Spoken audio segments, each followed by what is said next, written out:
نحمدہ ونصلی علی رسولہ الکریم اما بعد۔ سوال یہ پوچھا گیا ہے کہ نیت وہ دل کا فعل ہے کہ یا اس کو زبان سے الفاظ کی صورت میں ادا کرنا چاہیے۔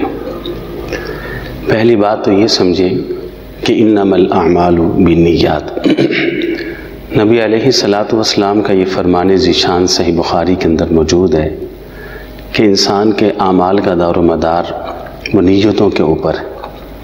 اب نیت وہ انسان کے دل کا فعل ہوتا ہے، انسان کے ارادے کا نام ہے۔ بسا اوقات ایسا بھی ہوتا ہے کہ انسان کی نیت کچھ ہوتی ہے اور وہ اپنی زبان سے کچھ اور کہہ رہا ہوتا ہے۔ تو نیت وہ انسان کے دل کا فعل ہے، انسان کے باطن کا فعل ہے۔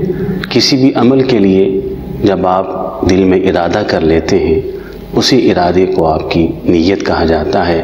الفاظ کی صورت میں کسی بھی عمل کے لیے نیت وہ کتاب و سنت میں ثابت نہیں۔ اللہ تعالیٰ اس کہنے والے کو بھی اور سب سننے والوں کو سمجھ کے عمل کی توفیق عطا فرمائے۔